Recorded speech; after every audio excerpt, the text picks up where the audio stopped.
Hello everyone and welcome to Ginger Prime. My name is Brian if you're new around here, but if you're a returning subscriber, welcome back, sexy. That's what you get for subscribing, by the way. Free compliments and maybe getting hit on for returning subscribers. I don't know. I'll let you guys make the call. I've got a little pep in my step tonight. We're going to have some fun. We're going to be diving into the January update. The Mutators update for New World is finally here, and we've got the full patch notes and more to contend with. This is going to be, I think, a really exciting update. I'm very much been looking forward to this since we got to test out the Mutator system on the PTR. But enough of my thoughts. If you guys want to go read this for yourself, link will be in the description. Otherwise, let's go ahead and dive in and get into it. Expedition modifiers, aka mutators, have been added. They are introducing a new endgame feature, Expedition Mutators.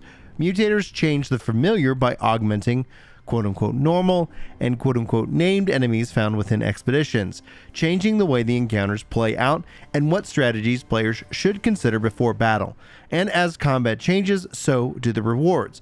New bespoke gear and resources can be found, providing additional means to increase your power level.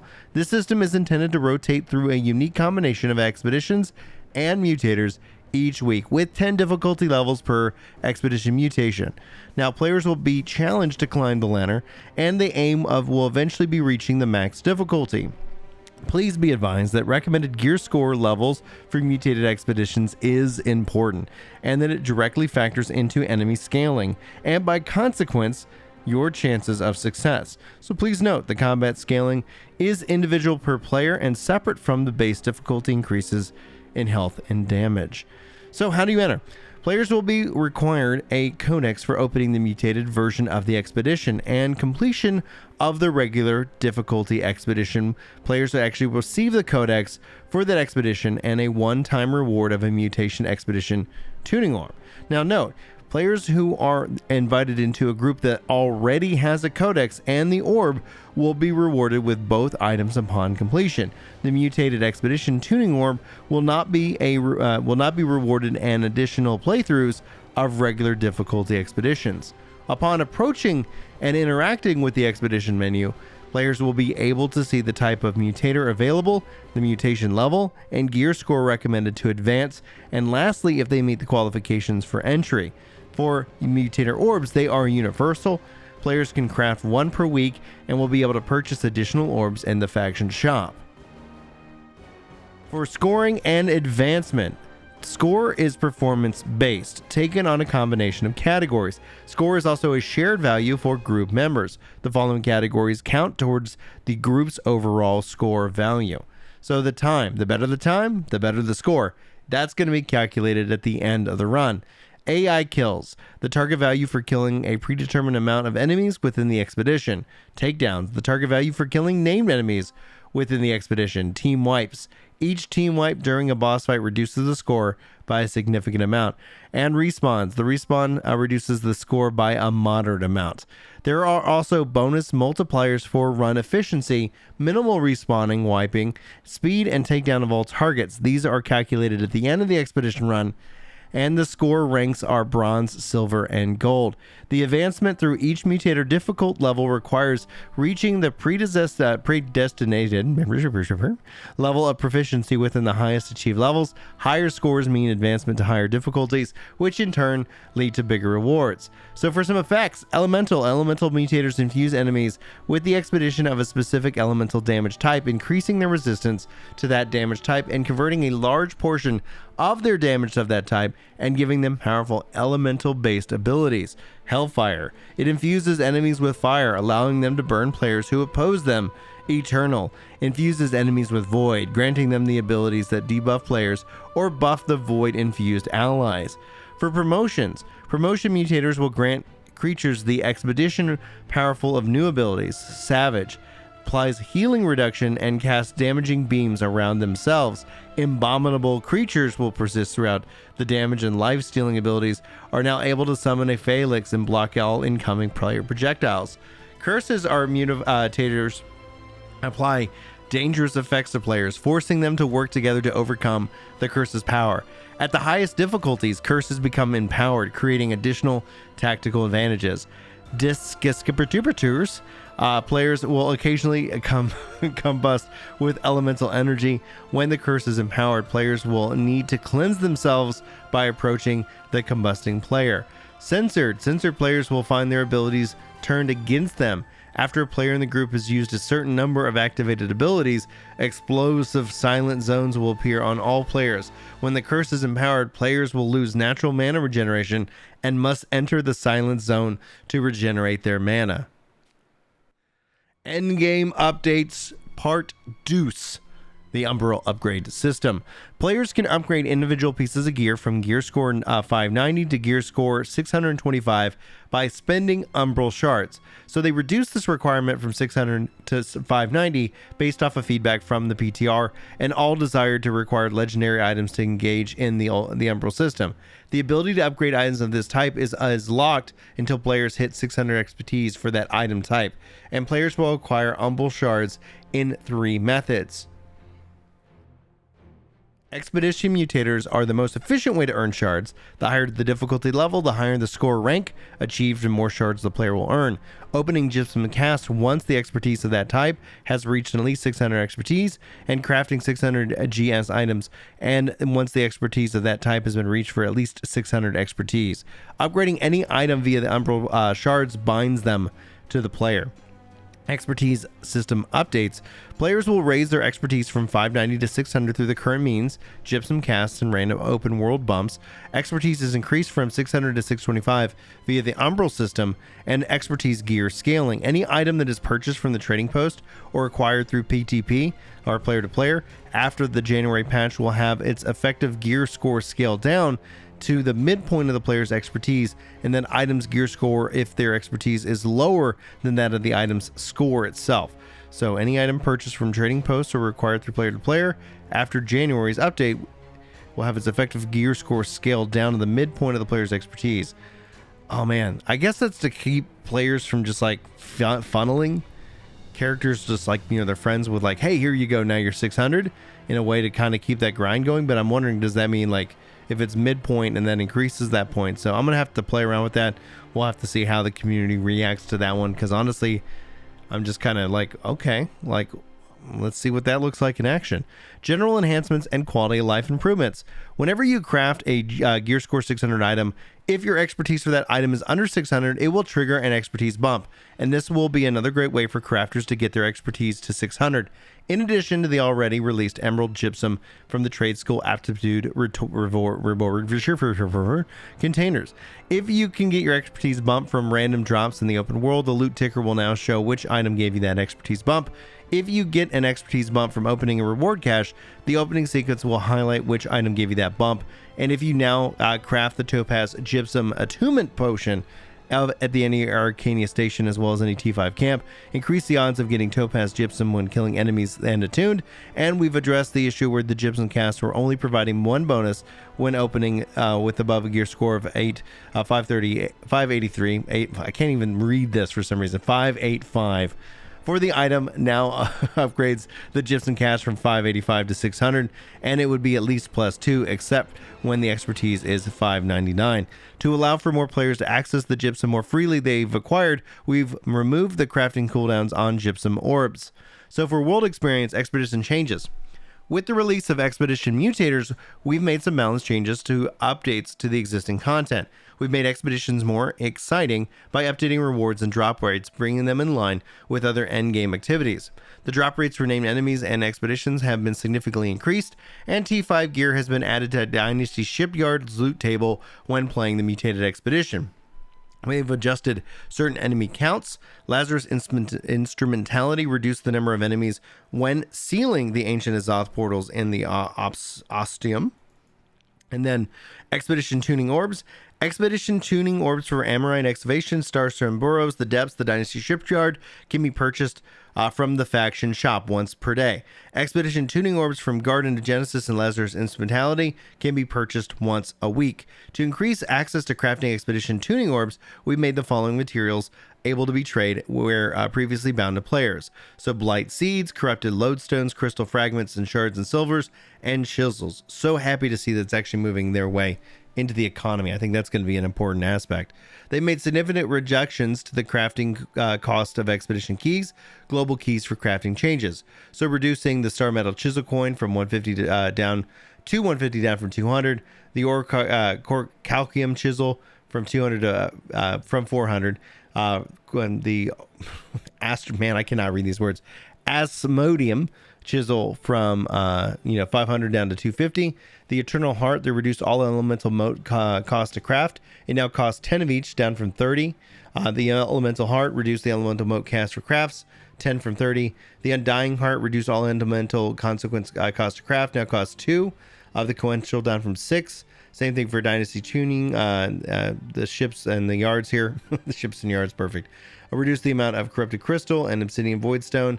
In this case, now 1 from 2, and then 8 from 8 to 10, and then essentially Lazarus and Genesis being reduced from 3 to 1, and then 2 to 1 in this regards. Mutated tuning arms changes from the PTR. Reduce the amount of runestone required to craft, now costs 5, down from 10. Reduce the amount of powerful gemstone dust required to craft, now costs 5, down from 10. Reduce the amount of chisels required from 1 to from 2.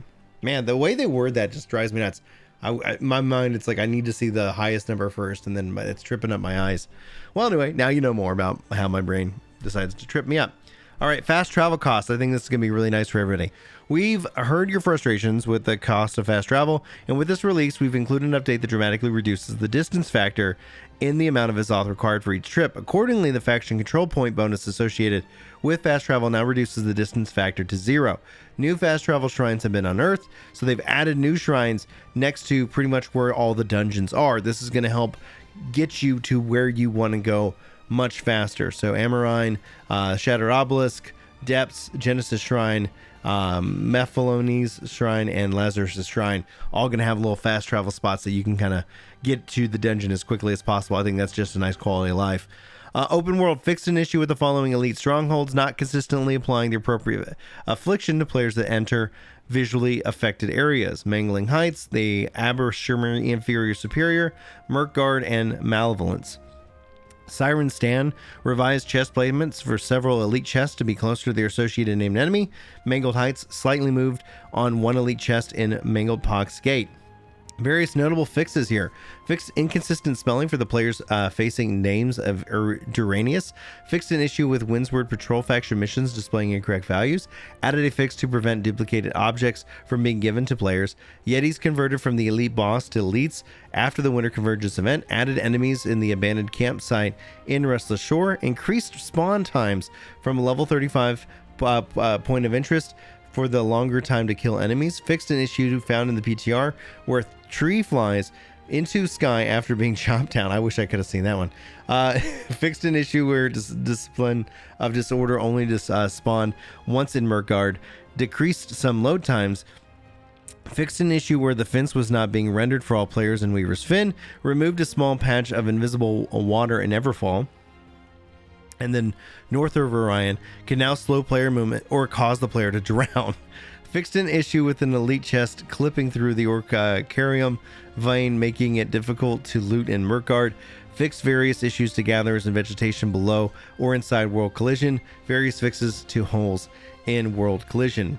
Now for combat and AI, general AI changes. Bears, they've increased the hit volume for bipedal bears so that players can be more consistently damage them. Skeletons, they reduce the amount of health that skeletons will receive from 70 to 40. For villagers, they reduce the amount of healing that is granted from a villager potions from 35 to 20%. They increase the cooldowns of the potions themselves.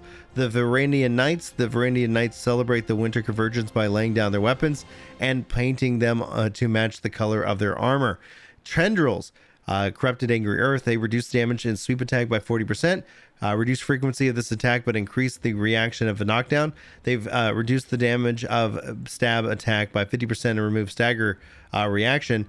They reduce the damage of thrash attacks by 40%, and they reduce the damage of projectile attacks by 50% and removing the stagger reaction. I could not be helped with this. I love this. I hate these enemies so bad. Like a kid, always just like every time I see them, I just end up running away. That's just how annoying they've been. So I'm interested to see how if this changes my opinion come tomorrow. Swamp Beast area boss, they fixed an issue preventing the Swamp Beast from properly consuming minions. Expedition AI, a Guardian of Genesis. They fixed an issue preventing enemies from despawning after failing to defend the sapling. Arvom Maul, they removed the unintended ability for minions to apply a debuff against Arvom Maul on their death. And Blighted Greenskeeper, they reworked the voice effects for the Blighted Greenskeeper to be more visible.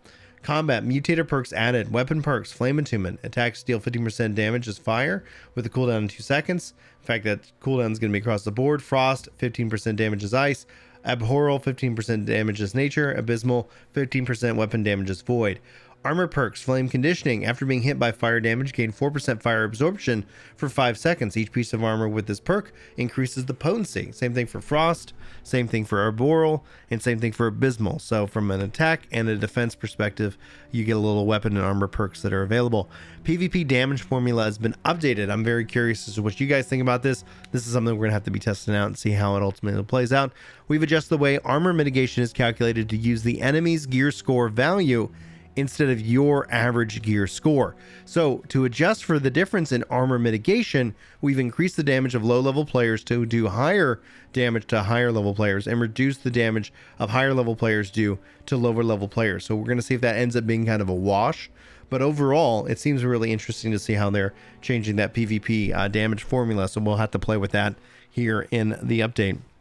Outpost Rush increased the cost of Azoth from brutes from 500 to 750. Summoning stones are now dropped on death. Summoning stones have now a rarity associated with them, epic for bear, and wraith tokens, and legendary for brute tokens. And this should make it clear for players when they are dropped by the players. Outpost Rush Alpha Wolf is no longer summoning minions. Outpost Rush Gather Bulls no longer have weight. Baroness Hines Ice Mines now slow the player by 30% for 3 seconds instead of staggering the player. Water can no longer be gathered in Outpost Rush. Added 2 additional gate points on the sides of each team spawn. Increased the cooldown of Outpost Rush Brute Corrupted Wall. Outpost Rush Brutes are now more likely to use the Corrupted Ball spell when players are inside of the fort. Notable fixes. Fixed an issue that allowed musket and bow light attacks to be activated underwater. They fixed an issue that blocked bow from entering aim down sights if swapping from bow while the musket sniper was zoomed. They updated the rapier Tondo ability and the bow barbed arrows rain of arrows upgrade tooltips to state the damage per second instead of the overall damage for the damage over time effects. They fixed an issue where player movement speed was sometimes increased while placing a camp. They fixed tooltips for Find Corrupted Sigil, incorrectly stating lightning damage instead of strike damage. They removed text and the flies out when triggering quick shower. They fixed exploit where players could combine multiple ammo returns benefits and refund ammo using attacks that hit multiple times per use. They added a cooldown of ammo refunds so that they can no longer trigger more than once every 2 seconds per ability, perk, and attribute bonus. As my voice cracks. It's not a Ginger Prime video without one of those. Fixed an issue where the shift was being held while aiming down sights with a bow or musket. If a player used any navigation action, the animations would stutter. They fixed an issue with players becoming stuck or after interacting with NPCs. They fixed an issue where you could cause to cancel out of a poison shot or penetrating shot if you were holding right mouse button while activating the ability. They fixed issues where various status effects removals will result in the buff applying indifferently. They fixed issues where the bow concussion ultimate was applying to all attacks and not just headshots. They fixed issues where mending protection wasn't functioning properly. To fix this issue, following changes were made. Update mending protection to be able to be reapplied to any orb of protection heal, even after the recovery protector's blessing. To compensate for the duration that has been shortened and the effect has been reduced, previously it was 5 to 40% for 5 seconds. That only applies to the ability that was initially used. Now it's 5 to 25% for 3 seconds. That duration can be refreshed with each tick of recovery and additional applications of orb of protection. They fixed issues where the Great Axe Reap ability was not dealing damage when both the Collector modifier and the Gravity passive were unlocked. They fixed issues that was preventing the PTR where the Void Gauntlet cooldown reduction was being triggered by dot ticks. They fixed a bug that was not allowed Ancient Bear Paw to be used in crafting. They fixed issues causing desyncs when using the shield bash while moving. They fixed a desync issue that would occur when homing through the Ice Shower ability. They fixed an issue causing desyncs on Reap to fully upgrade when the Bloodlust was passive. They fixed issues where the damage ticks from Bleeding Sweep on the Spear were triggered cooldown reductions. They fixed the issues where the Void Gauntlet was causing Baleful Tether status effects to be nullified by crouching or going prone. Now, diving into the economy, progression, and loot. The housing tax is back. As to make good on the players impacted by the server clock issues experienced last year, we reduced housing tax cost to all players by 90%. Based off that tax percentage set, the companies that own the territories we communicated alongside that change would revert these taxes back in a future update. In the time the tax break was been active, it has brought to light that an imbalance in wealth disparity, which was punishing for homeowners, and we have been decided to tighten the housing tax band. We will continue to examine the player reception to the data around this issue. We are adjusting them to be far more fair for homeowners and companies, and we are focused on evaluating and continuing turning the overall wealth distribution to impact of the territory tax system. In this patch, we've reverted to make good on the 90% tax reduction, updated housing tax minimum band to 2.5% down from 5%. They've updated the tax maximum band to 10% down from 20%. They updated default taxes to 5% down from 10%. For aptitude rewards, in the introduction of trade skill aptitude, we imbalanced the gain of Azoth vials, which has been made too plentiful, and in the excess of this, the items for some players that was causing damage to the overall value of Azoth vials as a reward. Since these can be traded, we want to make sure that they stay rare and special, so we're going to continue to watch player sentiment and the data here to see if further adjustments are needed. So they removed Azoth vials from T1, T2, T3, aptitude of gathering chests from 1 to 3, etc., and essentially, or they reduced from the tier 2 and tier 3s, and they removed them from the tier 1s for the crafting and refining chest as well. So you're going to see a general reduction in those values. Now, for rewards, they fixed a bug where players under level 60 were able to get gypsum from darkness events. Players must be level 60 now to start earning gypsum from those events. The Surgeon Pit, the Surgeon Pit Lord Delrai, Banes, and the Morkai of Mortishan previously did not drop battle trophy materials. This has been fixed. With an exclamation mark, mind you. Crafting. Fixed an issue where timeless shards were not being consumed when crafting. Fixed an issue causing the maker's mark hatchet to incorrectly display as legendary with an extra perk in the crafting menu. They updated the art for the energizing light ration and energizing travel region to better represent the ingredients used to create them. They fixed blackened manje with corn succotash recipe that requires a lava barb. The recipe now is referenced the correct fish. They fixed a bug that was preventing players from crafting GS 600 Arcana items using Wintern patterns. They fixed an issue that prevented the use of Onyx when crafting earnings using timeless shards. Gears and loots. To simulate the post-holiday economy, or stimulate, we've added a limited time rare drop called Bag of Juniper Berries, which gives players coin and juniper berries. It has the potential to reward players 50 to 150 coin per acquisition, and you can only find 3 per day. They fixed an issue where Rothard's alligators were dropped an excessive amount of rawhide. They fixed the issues where certain 600 gear score named items were increasing your expertise. They fixed issues where the Lazarus bow had less dexterity than other bows and its tier and its gear score. It now has the equivalent amount of dexterity. They fixed an issue where earning petal could not be repaired. They fixed an issue causing Edwin's cloak to stretch with certain animations. They fixed issues causing the Dynasty Shipyard Mutator ring to display incorrect name and description, and it now has the proper name and description. They fixed an issue preventing players from socketing gems into Mutator accessories. They fixed an issue preventing players from socketing gems into old rings, old earring, and old amulet. Regarding progression, they sped up leveling of the mid-game levels from 23 to 45 by 20%. We saw the mid-game leveling was taking a little bit longer and did not match pacing of the content that they had. For Expedition Tuning Orbs, materials used to craft Expedition Keys, Chisels, and Corrupted Elements, Shards, Crystals, Lodestones are now tradable. Expedition Mutator Orbs can be created once per week and can also have been added to the faction shops and can be purchased there once per week. To keep parity with Expedition Mutator Tuning Orbs, normal Expedition Tuning Orbs for Dynasty Shipyard, Genesis, and Lazarus Instrumentality have been added to the faction shops and can be purchased once per week. To reduce the cost of all items in the inventory taking durability damage on death, we made a change so that it only bound items will take damage on death. And they fixed an issue that was causing players to lose progression or progress when switching back to a faction they previously had as a part of now. And the players switch to any faction and they will retain their faction rank, reputation, as well as the balance of that faction tokens. Unfortunately, we cannot restore players to their previous state for players who switch back to a faction where they were a part of prior to this update. For the UX, the UI, and social updates, game entry navigation assistance has been added to the game. The system will help visually impaired players enter the world of Eternum through voice narration of some of the critical steps needed to create characters and get them starting at the beach. They removed the ability to give gold to individuals outside of the player-to-player trading system. They added a new loading screen tooltip to help explain how strong and against and weak against mechanics work. Players must now play the game for a minimum of 2 hours and have owned the game for a minimum of 72 hours before they can use chat. And this should help eliminate some more of those pesky gold sellers. For the in-game store, decor packs now display the number of furniture items included in the pack. Stored items can now be simultaneously displayed, and that they are on sale and that they are available for a limited time. Currency symbols now correctly display in all regions. For the trading post, they fixed an issue causing the trading post sort by time function to now function incorrectly. They fixed should no longer scroll back to the top after closing the sell window, whether you sell or cancel on the trading post.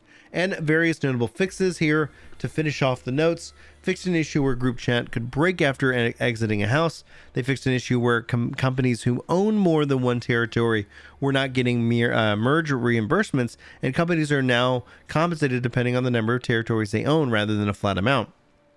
They fixed an issue where Outpost Rush reward screens would only show one reward even if there were multiple rewarded. They fixed issues where it sometimes caused corrupted beach icons to not appear on the map. They fixed a bug that caused the territory standing upgrade UI to stay on the screen if a player starts to trade while it is visible. They fixed an issue where sometimes caused players to not appear repaired after all the repairs have been made. They fixed a bug that sometimes caused the incorrect items to trade when trading from a split stack. They adjusted Void Gauntlet icons to match the Void Gauntlet model color. They fixed the number of text overlapping issues in the UI. They fixed issues with sorting by time on the trading post. They fixed issues causing the timeless shard icons to be displayed in correct weight. They fixed a bug in the internal pool arena boss so the music could be heard right outside the internal pool area. They fixed a bug where sounds were not always being played in Narvo's kitchen. And they adjusted the way mission tooltips dock, and now they dock to the side of the title to make it easier to read the detailed info on the missions. They added a sound for when players capture points during Outpost Rush. They fixed a bug where players should not always hear the snap of the wolf when accepting the Snap's Blessing quest. They fixed server crash that likely stemmed from territories abandoned by their governors.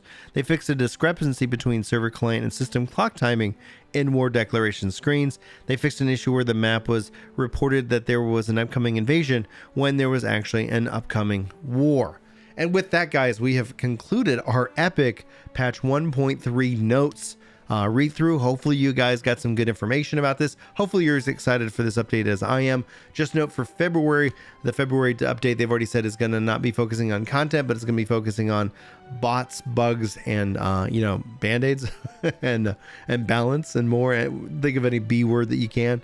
And that's going to be something that they're going to be focusing on February. And I think after that, we're going to start to see them start introducing new weapons that they've teased already for us. Anyway, guys, if you enjoy these kind of videos, hopefully you stick around. My name's Brian and this is Ginger Prime. Feel like I earned it, hit that like button. If you're already here, I would love it if you hit that like button. It really does help out the channel, especially with these videos. But if not, no worries. I appreciate just you being here, listening, and let me know what you think, what you're feeling in the comments below. If you made it all the way to the end of this video, say I smashed that like button. Oh, you know it. And that way we know that you did make it all the way to the end. I love you guys. Hopefully y'all have a fantastic evening. Hopefully I'll see you in my next video. But until then, take care. I just want to say I'm really glad you're feeling better. And I love the videos. Well, I love you too. Michelle? Shoot for the moon, and so even if you fail, you'll reach the stars. Go for the 100K subscribers. Yeah.